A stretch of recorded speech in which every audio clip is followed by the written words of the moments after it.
Brazil excites one's soul, its beauty dazzling the beholder. The intensity of light and brilliance of color stirs the imagination. Brazil is known for its rich vegetation, vast landscape, and its stunningly beautiful mixed-race population. The beauty of its people is, well, simply seductive.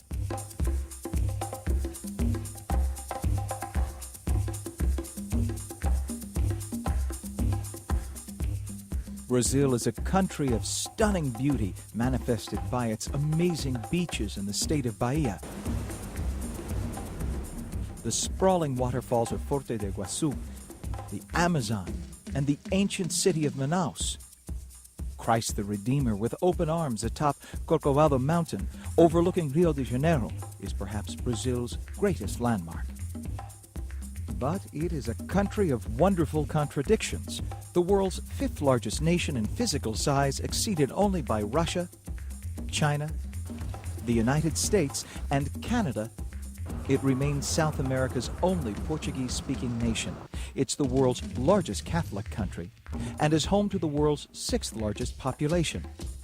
Brazil's news media includes highly professional newspapers, magazines, and the powerful television network Rede Globo de Televisão, home of South America's most aggressive journalists.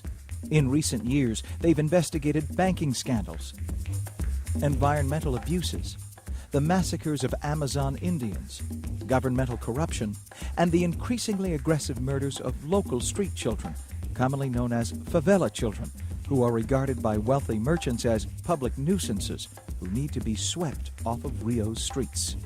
The infamous Esquadrões de Morte, or simply death squads, are typically made up of off-duty or retired local police officers who routinely target children in the various favelas around the country, mostly Rio de Janeiro and São Paulo.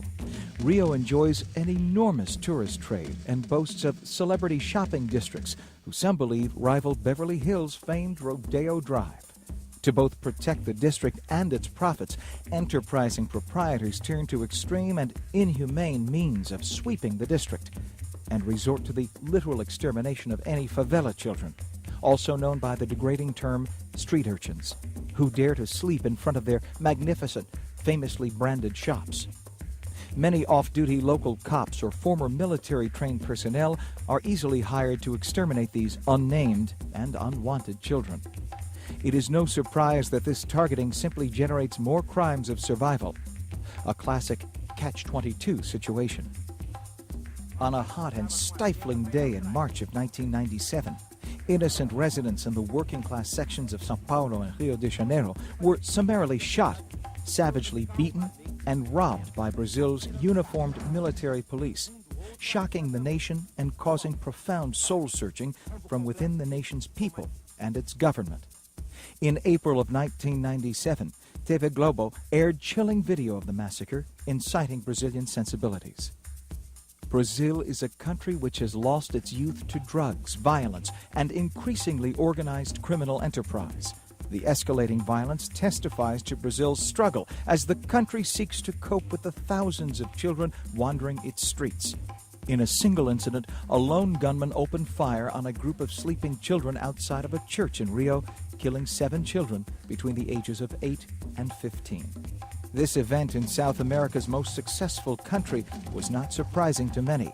In a nation of 170 million people, 35 million adults and 21 million children live below the poverty line and somehow survive on less than $1 a day. Brazil is an economically powerful country and enjoys the 9th largest economy worldwide, yet has the world's 2nd worst income distribution. A controlling 10% of the population receives almost 50% of its income, while the poorest 10% receive less than 1% of this rich nation's income. This has resulted over the past 100 years in the birth of the notorious favelas, ghetto cities of shame and despair, in Brazil's most affluent urban communities. In fact, the term genocide is not unduly alarmist when we consider the facts. 40 bodies of persons described as unidentified is not alarmist. 40 children are buried each day in Rio de Janeiro. Although a lowball statistic, roughly 2 children are assassinated daily in Rio alone. These are victims of police and paramilitary hit squads. As one official admitted, quote, "Every day street children are being murdered by the police.